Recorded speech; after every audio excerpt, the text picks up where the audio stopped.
Ce texte avait pu obtenir le soutien d'une majorité de 295 de nos collègues députés, dont 5 présidents de groupe et 3 chefs de partis politiques, et de plus de 130 sénateurs. C'est un acquis important pour notre comité, un message fort de soutien au peuple iranien et une démonstration du crédit du CPID et sa composition plurielle au sein de la représentation nationale. Le régime iranien, en soutenant activement l'attaque du 7 octobre, les attaques contre le transport maritime et le libre-échange régional, ainsi qu'en fournissant un soutien financier et militaire aux groupes affiliés, demeure la principale source de guerre et d'instabilité dans la région, comme alerté à plusieurs reprises par la France. Nous condamnons fermement le rôle destructeur du régime iranien au Moyen-Orient et sa politique belliqueuse appelant à la désignation du corps des gardiens de la révolution islamique, le CGRI, comme entité terroriste principale déstabilisant la région. Nous insistons sur la nécessité de tenir responsables les auteurs de violations graves des droits de l'homme en Iran, en particulier la répression des femmes, l'absence de droit à la justice envers les manifestants et les auteurs de crimes contre l'humanité. C'est ce plan qui a été soutenu en 2023 par plus de 3600 parlementaires à travers le monde, dont plus de 400 en France. Face à l'entrave du régime iranien à toute activité pacifique en faveur du changement et en connaissance du fait que 750 personnes ont été tuées lors des manifestations de 2022-2023, nous considérons la résistance contre l'oppression comme un droit naturel et imprescriptible pour tout citoyen iranien, conformément à l'article 2 de la Déclaration des droits de l'homme et du citoyen, celle de 1789. L'incarnation de ce droit en Iran se concrétise dans l'activité des unités de résistance à travers le pays contre le CGRI, s'appuyant sur le message historique du général de Gaulle du 18 juin 1940. Quoi qu'il arrive, la flamme de la résistance ne doit pas s'éteindre, elle ne s'étendra pas. Et pourquoi je le dis? Parce que je trouve qu'un des problèmes pour le moment dans le dossier de l'Iran, c'est le fait que l'attitude de l'Union européenne, l'attitude de nos gouvernements, l'attitude de l'administration américaine est beaucoup trop faible. On a misé sur une politique d'apaisement envers l'Iran qui jusqu'ici n'a rien apporté, qui jusqu'ici n'a rien, je dirais, résolu en ce qui concerne l'Iran. Aujourd'hui, on voit que c'est l'Iran, le régime des mollahs, qui est derrière tout, presque tout, je dirais, les violences dans le Moyen-Orient, qui est derrière la Hamas, qui est derrière le Hezbollah, qui est le soutien le plus important des rebelles houthis, avec toutes les difficultés que ça comporte. Aujourd'hui, comme on le sait, c'est aussi l'Iran qui est derrière les attaques qu'on a vues hier et avant-hier en Jordanie, sur la frontière avec la Syrie. Donc, s'il faut encore des preuves que vraiment le régime des mollahs est un régime pas seulement d'oppression à l'intérieur de l'Iran, mais aussi un régime qui est en train de perturber le monde, qui est en train d'exporter la violence dans les 4 coins du Moyen-Orient, je crois que cette preuve a été délivrée les dernières semaines et les derniers mois. Et donc, je pense que l'Occident, et certainement l'administration américaine, et aussi nos gouvernements, ont un grand intérêt de réfléchir, de redéfinir leur approche envers le régime des mollahs, une approche qui, comme, et je me répète, qui jusqu'ici a été une politique d'apaisement, oui, on va essayer de faire pour le mieux avec ce régime, en disant et en répétant parfois qu'il n'y avait certainement pas d'alternative pour le régime qui est venu au pouvoir il y a quelques décennies. Le premier pilier, c'est en finir avec ce qui est en train de se passer pour le moment, qui s'est passé chez nous en Belgique, mais qui va se répéter dans presque tous les pays de l'Europe, ce chantage avec les otages que le régime des mollahs est en train de disperser partout dans nos pays. Et moi, je propose une réplique assez évidente. Si on ne libère pas tous les otages des pays occidentaux, pour le moment, pays de l'Europe, pays aussi des otages américains, pourquoi on doit continuer à laisser ouverts les ambassades du régime des Mollahs et avoir des diplomates qui se promènent dans la capitale? Ce serait, je crois, une bonne décision, une première décision, un changement de notre stratégie de dire autant que les otages ne sont pas libérés, il n'y a pas de place pour des diplomates du régime des Mollahs dans nos capitaux et dans nos pays. Deuxièmement, je pense qu'il est temps de reconnaître que les négociations sur un accord nucléaire n'ont pas de sens du tout. Tous les jours, nous avons des preuves, nous avons des informations que même s'il y a une signature d'un accord nucléaire, le régime des Mollahs ne vont pas le suivre, ne vont pas le respecter, et qui sont en train encore à ce moment-ci de continuer à prendre des préparations, pour avoir des armes nucléaires au sein de l'Iran. Et donc, il faut arrêter cette illusion qu'on doit parler avec le régime des Mollahs, qu'on doit tolérer le régime des Mollahs parce qu'on a besoin d'un accord au niveau de l'armement nucléaire, parce qu'on sait d'avance que même si on a un accord, ce ne sera jamais respecté par ce même régime des Mollahs. Et je pense qu'un troisième élément, troisième pilier de cette stratégie nouvelle de l'administration américaine et de l'Union européenne doit être des sanctions progressives contre les dirigeants du pays. Pour le moment, le nombre de sanctions, disons-le, est limité, presque inexistant. Il y a quelques sanctions qui ont été désignées, qui ont été décidées pour l'exportation d'armements de l'Iran vers la Russie. C'était quelques personnes seulement qui ont été touchés par ces sanctions.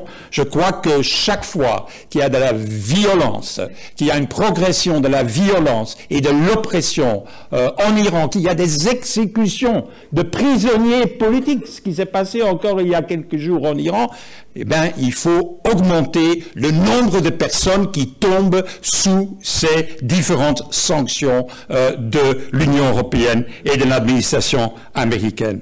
Et quatrièmement, combien de temps ça doit encore durer avant que finalement la garde révolutionnaire islamique de l'Iran est considérée comme une organisation terroriste dans le monde, et par tant les Européens que les Américains. Et finalement, dernièrement, je crois que ça c'est peut-être encore la chose la plus importante dans cette nouvelle stratégie de l'Occident envers le régime des Mollahs, c'est le moment de commencer à reconnaître que le peuple iranien, la résistance iranienne a le droit légitime, je dirais, de se résister contre le régime des Mollahs. Et donc, de commencer à préparer avec l'opposition iranienne et avec la résistance iranienne l'avenir du pays, pour démontrer qu'il y a bien une alternative pour le régime des Mollahs. Et personnellement, je crois que le programme en 10 points de Mme Rajavi serait une bonne base pour cette alternative dans l'avenir. Oui, nous n'avons pas eu tort d'avoir partagé les positions du CNRI et le plan en 10 points de sa présidente Mme Rajavi pour un Iran démocratique. Nous n'avons pas eu tort de dire que la solution pour l'ensemble des menaces de l'Iran à l'encontre de l'Europe, à l'encontre de notre monde d'aujourd'hui, en termes de sécurité, d'exportation de terrorisme, de soutien à l'intégrisme islamiste et même de menaces vis-à-vis de nos propres citoyens, était de faire triompher une démocratie en Iran, une vraie démocratie. Il n'y a pas non plus d'autre voie qu'un changement de régime en Iran pour une solution de paix et de tranquillité au Proche et au Moyen-Orient. Nos États démocratiques ont une longue expérience, celle de se laisser leurrer par des mollahs, soi-disant modérés, qui ont prétendu vouloir négocier avec nos diplomates trop souvent naïfs. La guerre ravage le Proche-Orient depuis le 7 octobre, vous le savez, depuis plus de 3 mois. C'est un conflit qui risque de s'étendre, qui peut s'étendre à toute la région, voire au-delà. Le transport maritime international s'est vu entravé lui aussi par des tirs de missiles Houthis du Yémen, avec les conséquences internationales que vous connaissez sur le prix d'un certain nombre de produits. En Irak et même en Syrie, des missiles, des roquettes fournies aux groupes paramilitaires aux ordres des mollahs au pouvoir en Iran ne cessent d'être tirées. Vous avez exposé, Madame la Présidente, cette menace pour le monde que représente ce régime, et je n'y reviendrai pas. Mais dans ce contexte, et depuis des années, les gouvernements occidentaux, poussés notamment par des intérêts économiques, se taisent et ferment les yeux.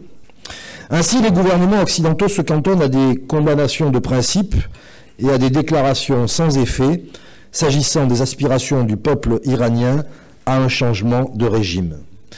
Dans un contexte de soulèvement majeur tel que nous les avons connus, les signes qu'envoie le monde occidental peuvent pourtant se révéler déterminants pour un peuple oppressé. Et si des perspectives de changement sont aujourd'hui fondées en Iran, d'autres signaux apparaissent difficilement admissibles, à l'instar des complaisances diplomatiques, lorsque des ministres des Affaires étrangères de grandes puissances occidentales accueillent avec tous les égards leur homologue iranien, Hossein Amir Abdollahian. Chaque poignée de main à un ministre iranien qui sert ce régime est une insulte à la face du peuple qui résiste. Alors, mesdames et messieurs, face à cette répression impitoyable et ce climat de terreur absolue, il est plus qu'urgent qu'une pression internationale accrue soit mise en œuvre.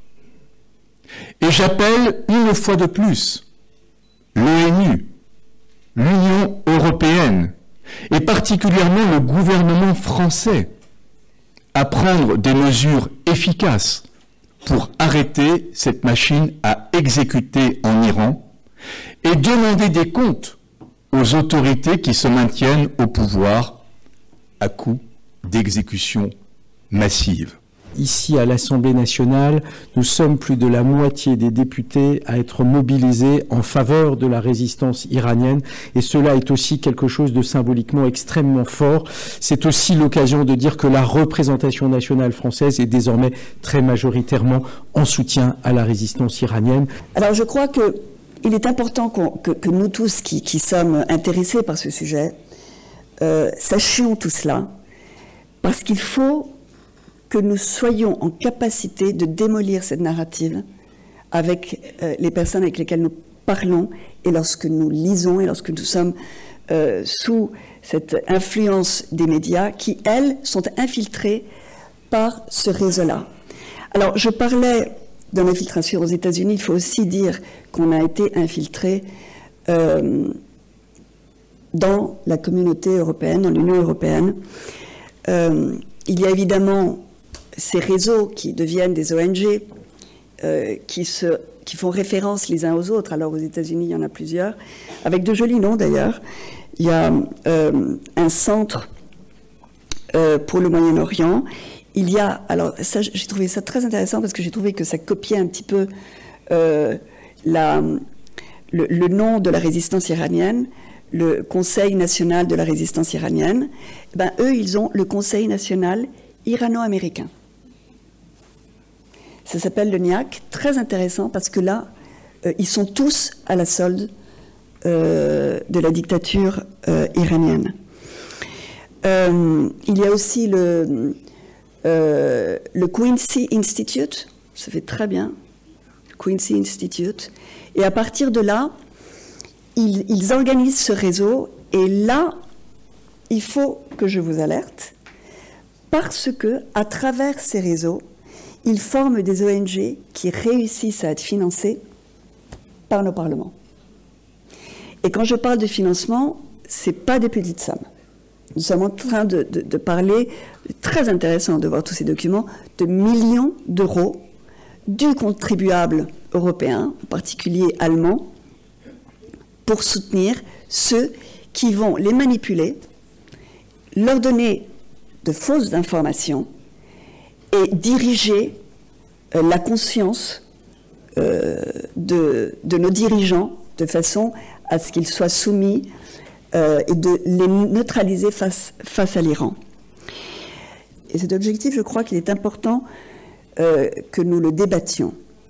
C'est celui d'anéantir la résistance iranienne, le Conseil de la résistance, tous les groupes qui forment la résistance iranienne, mais en particulier l'OMPI.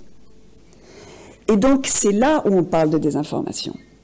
Parce que tout ce qu'ils font, ils le rejettent sur l'OMPI. Donc, l'OMPI devient un groupe de terroristes, ils violent les droits humains, ce sont des violents, et surtout, ils n'ont aucune crédibilité, ils n'ont aucune assise en Iran. Très important de faire croire que l'OMPI n'a aucune assise en Iran, parce que du coup, nos gouvernements se disent, oui, mais s'ils n'ont pas d'assise, c'est pas une option. Ce n'est pas une relève possible. Parce que j'ai eu la chance, depuis de nombreuses années, d'accompagner l'OMPI sur beaucoup de scènes, partout en Europe. L'OMPI a des antennes en Suède, mais aussi au Danemark, mais aussi aux Pays-Bas, mais aussi en Belgique, évidemment, en France, évidemment, mais en Angleterre, en Espagne, partout. Cette organisation est une organisation de personnes qui, comme vous et moi, sommes le fruit de nos convictions et de nos principes. Si nous sommes ici, alors que nous pourrions être chez nous, c'est parce que nous pensons que le fait d'être là dit quelque chose de nous-mêmes, que nos actions nous définissent. Eh bien, toutes les personnes que j'ai rencontrées depuis, je dirais, plus de 12 ans maintenant, sont des personnes toujours motivées, comme moi, par ces principes et ces valeurs qui pour nous sont tellement importantes et qui définissent notre statut de démocrate. Alors évidemment, le combat mené par nos amis iraniens est un combat très difficile. Les fascistes qui sont au pouvoir à Téhéran désignent leurs adversaires comme des terroristes. Mais nous, Français, nous savons ce que ça veut dire. Le mois prochain, nous allons célébrer l'anniversaire de l'exécution des membres du groupe Manouchian. Quand ils ont été fusillés par les nazis avec le soutien du régime de la collaboration du traître Pétain, eh bien, on les a désignés comme des terroristes. On a même fait une affiche rouge pour les stigmatiser devant le peuple. Ça n'empêche pas que dès le lendemain, les fleurs s'accumulaient pour célébrer ces héros dont le sang n'était pas encore froid. Les dirigeants du régime, en commençant par le guide suprême, Ali Khamenei, ne cessent de montrer du doigt leur principal adversaire, c'est-à-dire les Moudjahidines du peuple, l'OMPI et le CNRI. C'est une véritable obsession. Ils ne parlent que de cela, parce qu'ils ont compris que c'est la seule alternative possible à ce régime. La présence de cette répression et la sévérité contre les opposants de l'OMPI partout dans le monde, il faut que le monde entier voit que cette résistance existe. Et il faut comprendre que pour le régime des Mollahs, les opposants, l'OMPI, c'est la menace, la principale menace, je dirais la menace existentielle contre l'Iran des Mollahs. Or, sous la pression persistante et face à des protestations et à des manifestations croissantes, les manœuvres cherchent à entamer le soutien de l'OMPI, pour l'OMPI de la jeune génération iranienne. Il faut détourner l'attention, lancer des accusations infondées dans le cadre de diabolisation contre la seule alternative politique.